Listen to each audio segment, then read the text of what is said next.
had like 30 minutes to set up this whole thing so that it would be perfect for outside. And of course, the minute I sit down to film, they're fighting. Just look at them. Hey guys, it's Ivory and welcome to my channel. So as you can see, we are outside again. You guys know that I love being outside, and a lot of you really like the idea of me being outside to film in natural lighting. Someone suggested that maybe I should do this like every season, like winter, fall, spring, and summer. Let me know if you guys want that, because I thought that could be kind of interesting. And if you like it, I think we as a group need to collectively think of like a series name for it, like Outdoor Ivory or something with my last name. I haven't really thought it all the way through, so if you come up with a good idea, just leave it in the comments below. But in today's video, I'm going to be outside doing a get ready with me. I have a couple things I want to talk to you guys about. And as you know, the deal with natural lighting, it's inconsistent. So any sounds or any changes that you may see, take it up with Mother Nature, not me. Before we get into the video, be sure to subscribe if you haven't already. I post new videos every single week. And also be sure to follow me on my social media. Everything is _ivorypcherry. Okay, so everything that I'm going to use today is going to be in my description box below. For all of the products that I'm using today, at some point you've seen me use, so nothing is new except for the eyes. For the eyes, I'm going in with the BH Cosmetics Weekend Festival palette. Some of you guys remember that I did a $1,600 makeup haul, and I asked you guys what you wanted to see me use, and that palette was in the comments. So I'm going to be playing with that today. And this palette was given to me from my friend Mary, who also has a channel, so I'm going to link all of her stuff in the description box below. So one of the things I wanted to talk to you guys about was the fact that I have decided to do a no buy for the rest of the year. There have been a lot of things that I've been interested about, but honestly, ever since I did that $1,600 makeup haul, even though there are a lot of things that were interesting to me, I just felt like there was nothing that could justify getting even more than I already just got. A part of me is kind of sad because I'm sure I'm gonna miss out on some really good holiday collections, but another part of me, a bigger part I should say, is relieved because now I don't have to worry about whether or not I'm gonna get it. I have already established that I'm not gonna be buying anything. It's a little over 3 months of a no buy because when I made that video, I kind of just established it then and there. I'm not gonna buy anything else, and I think that was beginning of September, so it's like a little over 3 months of a no buy. And honestly, it doesn't even sound that bad to me. I think the beauty industry is just so oversaturated with new products that it really takes the novelty out of every single launch now. All of the new products have just been a blur to me. I wish all makeup brands came to an agreement where for like a certain period of time, for like even just a month, where they just didn't produce anything, and that way everyone in the world could just have time to appreciate what they have and just use up what is already in their collection. I know that's not realistic, but I'm just saying I wish. And you know, before I started my channel, I was the type of person who really prided myself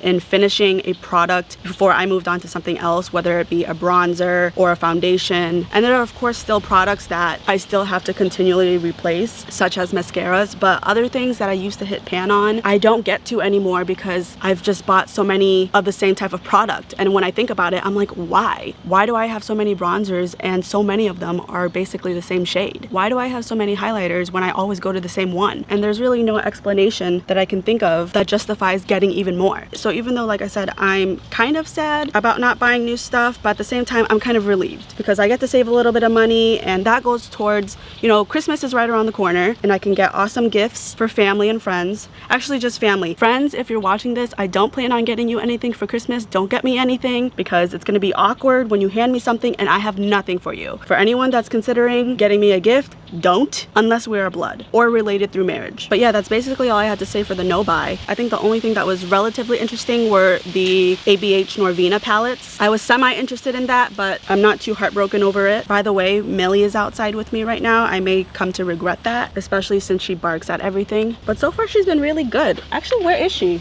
Millie, come. Hi.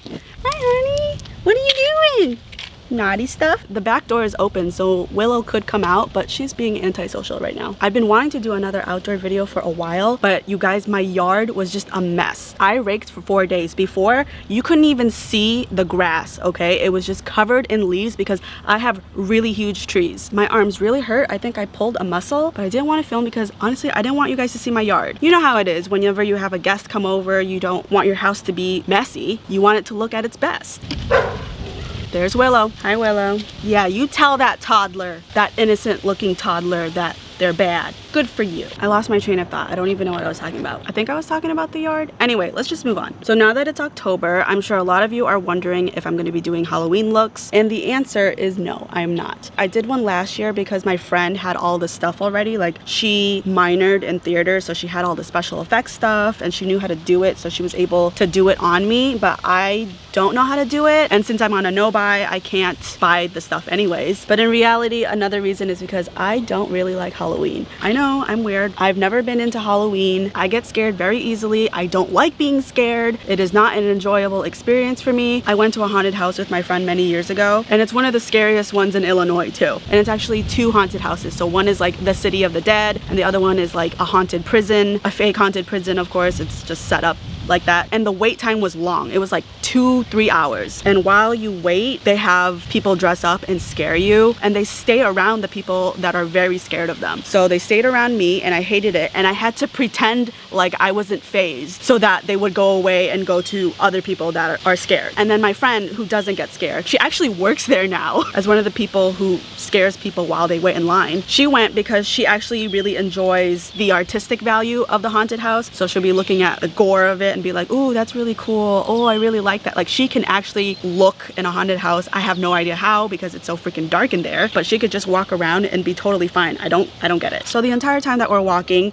my hands are like this and I'm just walking through it. I'm not looking at anything. I'm scared shitless. My knees are super tense. And I remember this one area where it was just all mirrors, and someone in that room came up to chase me. So I'm running, and I run right into a mirror, and I'm freaking out, and they're like over me. They don't touch you, but he's hovering over me and like saying things. I don't know what he said. I kind of blacked out. I couldn't run away. I just curled up into a ball and I'm just like, no, go away, go away, go away. And by the time I turned around, he had moved on. But yeah, long story short, I don't like scary things, and Halloween is not something that I really like anyways. So I will not be doing anything, at least look wise or like special effects, for Halloween. I can't say that forever I won't, but I can say this year in 2019, I will not be doing anything. I'm sorry. So lately, I've been having really stressful dreams. I don't know why I keep getting them. At first I thought it was because I was taking melatonin pretty frequently, but I seem to get stress dreams even on the days that I don't have melatonin. First of all, I'm not really the type of person who typically remembers their dreams. I used to have a dream journal right next to my bed, and I would write it down when I'm like half asleep because I wanted to remember it later on when I woke up. Because have you ever had a dream that was very vivid and then you go back to sleep thinking you're gonna remember it, and then you wake up and you're like, oh, I wish I could remember it, but I don't remember it anymore. So I got the dream journal so that I would remember it, but then when I'd wake up and read it, none of it was coherent. It was like hieroglyphics, okay? It was just, it didn't make any sense. And then when I started writing them better, I would wake myself up and I couldn't go back to sleep because I had to focus on remembering my dream. And I'm like, well, I want to go back to sleep and I can't because I'm writing in my damn dream journal. So I just stopped doing that. But for whatever reason, this time around, I can remember my dreams. So my first dream was, I was my age, but I'm back in high school. And me and my husband both get these dreams kind of frequently. And apparently it's very common for people, but it's the type of dream where you're back in college or high school and you go to class and it's a final exam and you haven't been to the class all year, so you know you're gonna fail. But I was back in high school. It's the last day of class, a Friday, and then the teacher says, okay, like, I had a great semester with you guys, and before you leave, turn in your semester long homework packets. And everyone is pulling out of their backpacks like this thick packet. It's like a book, and they're all turning it in on his desk. And of course I didn't know that there was a homework assignment for the entire year. And then he's also like, oh, also make sure you turn in your iPads, because nowadays high schoolers get iPads in their classes. Everyone's turning in their iPads, and I look in my backpack and mine is bent, and I'm stressed out even more, like, oh my god, I'm gonna have to pay for this iPad because I broke it. So I come up with this lame excuse to him, and I'm like, oh, I spent so much time working on this packet that I overslept and it's on my desk at home. Can I turn it in on Monday, because it was a Friday? And he's like, no, you can turn it in tomorrow. And I'm like, but it's a Saturday. And he's like, right, but if you really did it, then you should have no problem just turning it in tomorrow. So you have 24 hours and I'll be here. You can turn it to me tomorrow. And of course I couldn't tell the truth then, so I'm just like, okay. So I go straight home, and then the rest of my dream is, have you seen that episode on SpongeBob where he's trying to write an essay about things not to do at a stoplight, and all he can come up with is the for the longest time? That was my dream. And I woke up, I was extremely tense. I told my husband about it. He thought it was hilarious. It's funny now, of course, but while you're in the midst of the dream, it's not so funny. Oh, Millie's rolling in something good. I haven't been paying attention to where Millie is this entire video pretty much. So I'm sure when I go back into the footage, I'm gonna see her doing some weird stuff because that's the type of dog she is. But yeah, that was probably the most stressful dream I've had. I actually had another dream where I saw my former boss. I don't know, that one's kind of more of a nightmare. Even though she didn't really do anything, just seeing her was like, ugh. I personally don't think dreams really mean anything, but if you have some type of interpretation to my dream, I'm all ears. It's been a while since I've done both my eyes on camera at the same time. I have no idea what look I'm going for. I think I want to do a more tame look. I know there are a lot of colorful shadows in this one, but I think to go with the fall vibe. Oh, she's peeing. I'm just gonna do something a little bit more neutral. Even though today is actually a really nice day. What's the temperature? It is 68 degrees, which is very comfortable, especially since it's super sunny today. This is the type of climate where I thrive, where it's cool, but it's sunny, because my body runs really hot. I could actually go a little colder and I would be fine. It's actually kind of hard to see in natural lighting. The mirror is collecting glare from the sun, so my eyes are getting a little bit sensitive to that. I feel like this look is okay. I mean, at least it's neutral, and at least it's not like a really complicated look. But leave it to me. If there's a way to mess it up, I'll find it. So that's basically my way of saying probably don't follow along with this, because I don't know if it's gonna turn out good. But who knows? There's still time for it to come around. I'm actually gonna use the eyeshadow as highlight today just to see how it goes. I have one other eyeshadow palette from BH Cosmetics. It's one of my favorites. It's the Ultimate Neutrals palette, and I used to use their shadows as highlight all the time. Who the hell is mowing their lawn on a Tuesday? Hopefully it'll look nice on the cheeks as well. I can't see the freaking sun glare. You know what? I'm just gonna be confident about it and just assume that it looks good. Can you guys fight like anywhere else, please?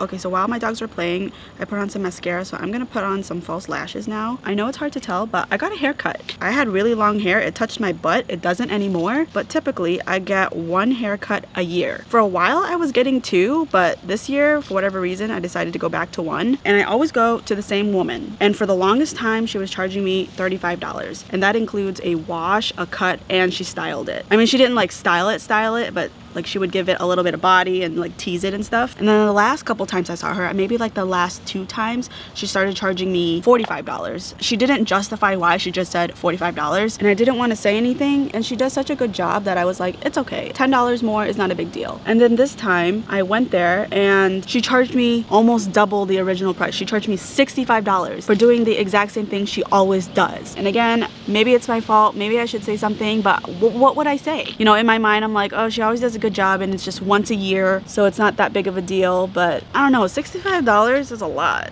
Especially since I don't think anything's changed. Like the products are still the same and her salon looks the same, so it's not like she upgraded. But as much as I love her, I think the price is a little bit out of my range. So moving forward, I'm gonna try a place that's a little bit cheaper, see how it goes. I am a little bit scared because I am a little bit protective of my hair. Like if I was on America's Next Top Model, I would be that girl crying over her makeover because they decided to give me a short haircut. And that's the only reason why I haven't auditioned for America's Next Top Model. Not because I'm 4'11", not just because I'm chunky, it's because of my hair. Alright guys, so this is the final look. I used 7 out of the 20 shades, so I don't know if that's enough to give like a really good opinion about this. Usually I like to try at least 2/3 of the shades, but from what I've tried so far, I really liked everything. I thought the pigmentation was really good, the blendability is really good. Like I said, I do have another BH Cosmetics palette of theirs, and it's one of my favorites. I love BH Cosmetics. Overall, I feel like they're really consistent as a brand, at least in eyeshadows. I have not tried any of their other products, but from a standpoint of a first impressions, I really like this so far. That's really the only thing that I'm going to be reviewing, because everything else are products that I already know and I enjoy, so there's really no need to talk about them. And that is it for this video, so I hope that you enjoyed. If you did, don't forget to give it a thumbs up and feel free to comment down below what other types of videos you'd like to see from me. Thank you so much for watching, and I'll see you in my next one. Bye!